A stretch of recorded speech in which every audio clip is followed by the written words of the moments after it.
Hi friends, आज हम लोग निगुड़ पूर्णिमाश्री काव्यधारा, इसी का दूसरा नाम है सूफी काव्य परंपरा, इसके बारे में पढ़ेंगे।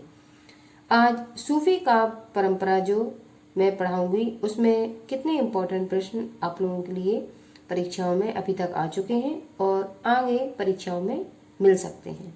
आइए देखते हैं। प्रमुख सूफी संप्रदाय और संस्थापक। तो प्रमुख सूफी संप्रदाय कौन कौन से हैं, इनसे एक या दो प्रश्न जरूर बनते हैं। प्रमुख सूफी संप्रदाय चिश्ती संप्रदाय है पहला, सूफी काव्य परंपरा का। भारत में सूफी संप्रदाय के प्रचार का श्रेय चिश्ती संप्रदाय में दीक्षित शेख मोइनुद्दीन चिश्ती को है। इनके शिष्य निजामुद्दीन औलिया जी थे। दूसरा जो संप्रदाय है वो सोहरावर्दी संप्रदाय है, जिसके संस्थापक शिहाबुद्दीन सोहरावर्दी थे। कादिर संप्रदाय के जो संस्थापक हैं वो अब्दुल कादर जिलानी थे और नक्शबंदिया संप्रदाय के जो संस्थापक थे ख्वाजा बहुद्दीन नक्शबंद थे। तो इस तरीके से सूफी संप्रदाय के जो चार संप्रदाय थे सूफी संप्रदाय में, उनके हमने संस्थापक देखे और चार संप्रदाय देखे। इन संप्रदाय का जिसने भी स्थापना की है उनके संस्थापक के हमने नाम देखे, इंपॉर्टेंट है। यहाँ से एक प्रश्न आपके सूफी काव्यधारा से जरूर प्रश्न पेपर में पूछा जाता है। प्रमुख सूफी शब्दावली। जुहद, जुहद का अर्थ है पवित्रता। फैज, फैज का अर्थ है दयालुता। इनायत, इनायत का अर्थ है कृपालुता। वज्द का अर्थ है परमानंद। फना का अर्थ है मृत्यु। मशनवी का दोहा एवं चौपाई की शैली विशेष। और इश्क हकीकी का अर्थ है अलौकिक प्रेम और इश्क मजाजी का अर्थ है लौकिक प्रेम। तो इसमें से ये मशनवी इम्पोर्टेंट है, ये पूछी गई है। इनायत पूछी गई है, ये दो इम्पोर्टेंट है। और भी आप लोग देख सकते हैं, क्योंकि डिटेल से जब हम पढ़ेंगे तो एग्जाम में कोई भी प्रश्न हमारा छूटेगा नहीं। सूफी साधना के 4 सोपान, इनसे प्रश्न पूछा जा चुका है जो विगत परीक्षा हो चुकी है उनमें, टीजीटी पीजीटी में। शरीयत का अर्थ है आचरण। तरीकत का अर्थ है उपासना। हकीकत का अर्थ है सिद्धावस्था। परमात्मा के वास्तविक स्वरूप से परिचित होना। मारिफत का अर्थ है सत्यबोध, जिसमें दैवी ज्ञान को प्राप्त करना। आगे सूफी शब्द का अर्थ है सूफ या सफ, अगली पंक्ति में खड़े होना। शुफा का अर्थ है मस्जिद के सामने चबूतरे पर बैठने वाले लोग। शफा का अर्थ है पवित्र और शुद्ध आचरण।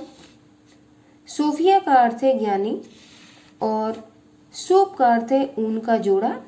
आलोचकों की धारणा है कि सूफी लोग मोटे ऊन के कपड़े पहनते थे। जो मोटा ऊन होता है उसके कपड़े पहनते थे, उसको क्या कहा जाता है? सूफ। तो इनसे भी एक प्रश्न आप लोगों का पूछा जा चुका है कि शफा शब्द का क्या अर्थ है, सूप शब्द का क्या अर्थ है। तो आप इस अर्थ को जरूर याद रखेंगे। सूफी शब्द अरबी भाषा का है, इसको मैंने अंडरलाइन दी, इंपॉर्टेंट है ये। जो यूनानी भाषा के सूफिया शब्द से निश्रित माना जाता है या निकला माना जाता है। सूफी दर्शन तशब्बुब कहलाता है।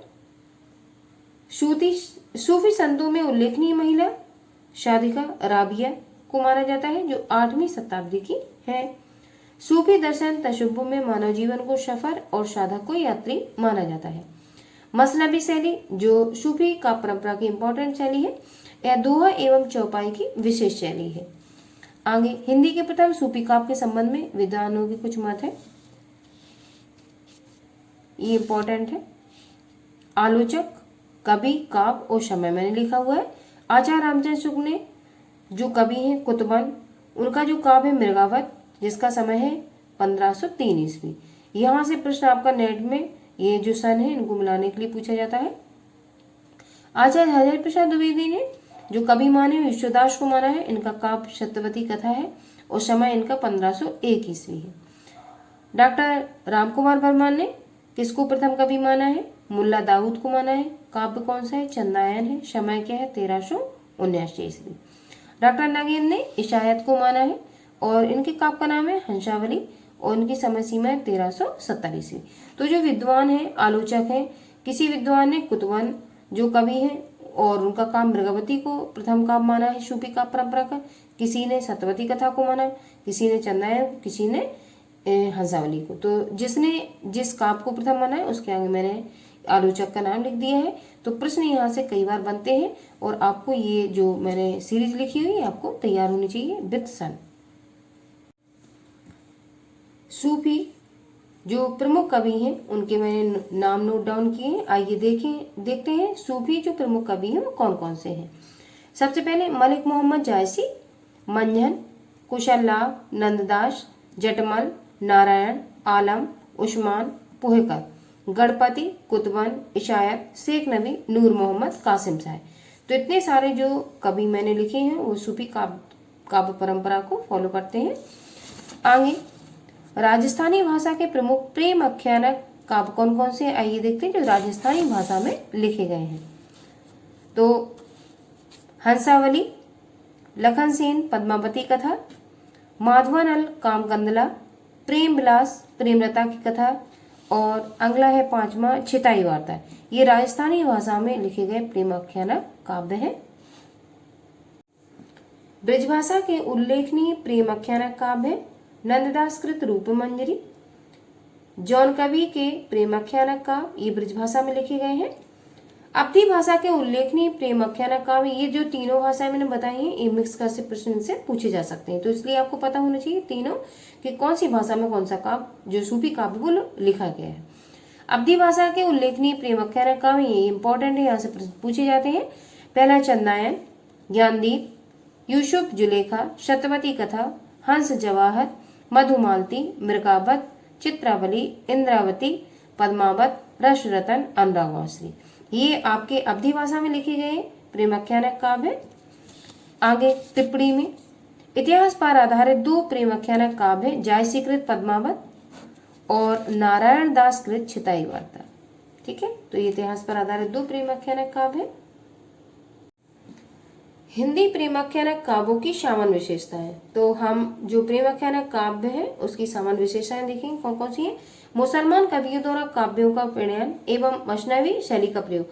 तो मुसलमान जो प्रेमाख्यानक ये प्रेम पर आधारित कथाएं लिखी गई थी, उन्होंने उसमें हिंदू राजकुमार राजकुमारी की कथाएं ली गई थी और मसनवी शैली में उनका प्रयोग करके उन कथाओं को लिखा गया था। नायिका प्रधान प्रेम गाथाओं का नामांकन, तो नायिका को प्रधान मार के जो प्रेम आख्यानक काव्य थे उनको लिखा गया था। लौकिक प्रेम के माध्यम से अलौकिक प्रेम की वंदना की गई थी। यहाँ पे लौकिक प्रेम के माध्यम से जो अलौकिक प्रेम है उसके बारे में इसको बताया गया है। कथा रूढ़ियों का काव्य प्रयोग किया है, जो कथाएं हैं वो रूढ़ी परंपरा या पुरानी विचारधारा से प्रेरित थी। लोक पक्ष में हिंदू संस्कृति का चित्रण किया गया। इसमें जो राजकुमार राजकुमारी थे वो हिंदू संस्कृति के थे और लिखने वाले जो कवि थे वो मुस्लिम थे। खंडन मंडन का अभाव है इसमें। तो इतनी सारी विशेषताएं हमने देखी, ये सूफी काव्य परंपरा की विशेषताएं हैं। इसके बाद जितने भी मैंने इसमें आपको सूफी कवि बताए हैं और सूफी जो आपके काव्य लिखे गए हैं उसके बारे में डिटेल से अगले वीडियो में चर्चा करूंगी। ये मैंने सिर्फ आपको इंट्रोडक्शन में पढ़ाया हुआ है। जो आपकी सूफी काव्य परंपरा है वो इंट्रोडक्शन में आप लोग आज देखे हैं। अब डिटेल से कौन सा राइटर है और कौन से राइटर ने कौन सा आपने काव्य लिखा हुआ है उसके बारे में अगली वीडियो में इसमें विस्तार से चर्चा करूंगी।